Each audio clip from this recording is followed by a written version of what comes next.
সিলেটের মানুষকে আমি অনেক বেশি ভালোবাসি। সিলেটের মানুষের মধ্যে আমি দেখছি যে তারা আলেম ওলামাদেরকে অনেক ভালোবাসে। আলেম বেশি, ওলামা একরাম বেশি। এজন্য সবগুলো মেয়ে বোরকা পরে স্কুলে যায়, কলেজে যায়। শুধু বোরকাই না, আবার প্রত্যেকের হাতে ছাতি। আলহামদুলিল্লাহ, মদিনার সমাজ। এখনো সিলেটে এমন একটা অঞ্চল আছে যে অঞ্চলে টেলিভিশন তো দূরের কথা, একটা গানের আওয়াজ পর্যন্ত হয় না। বিশাল বড় বাজার, বিশাল বড় অঞ্চল, আমি ওখানে আওয়াজে গেছি, এখনো হয় না।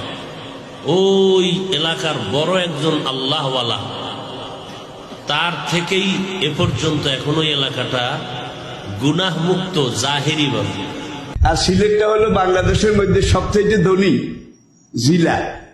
সিলেটের অর্ধেকের বেশি মানুষ হয় লন্ডন, নয় আমেরিকা, নয় জাপান, দুনিয়ার বিভিন্ন দেশে তাদের সেখানেও বাড়ি আছে। পৃথিবীর যেখানেই গেছি সেখানেই দেখছি সিলেটিরা। আরো মজার বিষয় হলো, যেখানেই গেছি সেখানে বাংলাদেশিরা নিচু কাজ করে, কোন সিলেটি নিচু কাজ করে না, সব ব্যবসা করে, সব ব্যবসা করে, সব বড় বড় কাজ করে। সিলেটি মানুষ বুঝবেন বালা। ইউরোপ আমেরিকাতে তারার একটা আলিদা আপনার খিতা হয়ে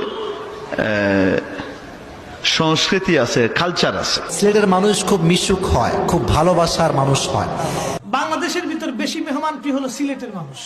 মনে কিছু নিয়েন না, আপনার যে মেহমান প্রিয় না তা কিন্তু না, কিন্তু সিলেটের মানুষটা একটু বেশি মেহমান প্রিয় এবং খুব ভদ্র এবং শরীফ। বলে হুজুর কারণ কি? সিলেটের ছোট্ট বাচ্চা থেকে শুরু করে একবার বৃদ্ধ পর্যন্ত সবাই সালাম দেয়। আলেমদেরকে দেখলে বলে সাব বউকা, এবং মুরব্বীদেরকে বললে বলে সাব বউকা।